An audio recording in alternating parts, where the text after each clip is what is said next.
माथेरानमध्ये मुसळधार पावसासह सोसाट्याच्या वाऱ्याने मोठं नुकसान केलेलं आहे. अनेक ठिकाणी झाडे कोसळली आहेत, तर एका घरावरील पत्र्याचे छप्पर उडून गेल्याची घटना घडली. माथेरानमध्ये सुरू असलेल्या मुसळधार पावसासह जोरदार वाऱ्यामुळे सोमवारी अनेक भागांमध्ये नुकसान झालंय.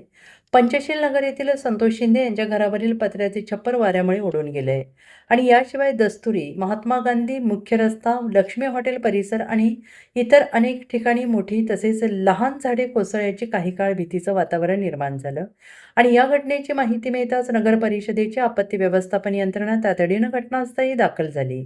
या कार्यालय अधीक्षक सदानंद इंगळे यांनी दिलेल्या माहितीनुसार मुख्य अधिकारी तथा आपत्ती व्यवस्थापन प्रमुख राहुल इंगळे यांच्या मार्गदर्शनाखाली पथकाने परिस्थितीचा आढावा घेतला असून यंत्रणा पूर्णपणे सतर्क आहे.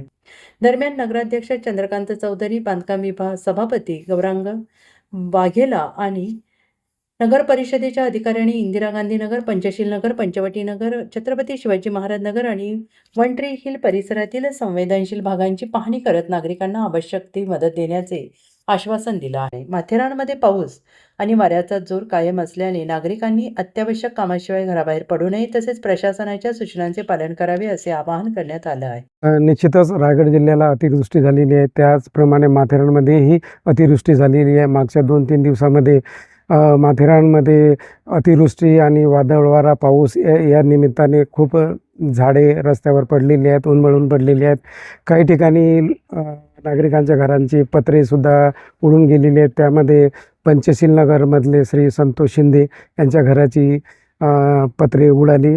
त्याच्यावर माननीय मुख्याधिकारी श्री राहुल इंगळे हे स्वतः लक्ष ठेवून आहेत. आम्ही दररोज गावात या निमित्ताने फिरत असतो, आपत्ती कुठे काय झाली त्याचे आढावा घेतो. तसेच माननीय राहुल इंगळे साहेब हे जिल्हा प्रशासनाशी सातत्याने संपर्कात.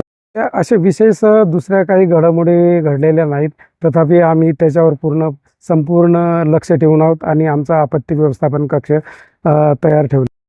NDRFची टीम आम्ही सातत्याने त्यांच्याशी संपर्कात आहोत. तसं काही वेळ आली तर आम्ही त्यांच्या संपर्कात आहोत आणि माथेरानची सह्याद्री रेस्क्यू टीम विशेषतः ती स्थानिक असल्यामुळे त्यांना इथली प्रत्यक्ष माहिती आणि त्यांच्या आम्ही संपर्कात आहोत आणि ते नेहमी आम्हाला मदत करत असतात. पर्यटकांनी निश्चितच पावसाचा आनंद घ्यावा, परंतु प्रथम सुरक्षेला प्राधान्य द्यावे असं आमचं आव्हान राहील पर्यटकांना.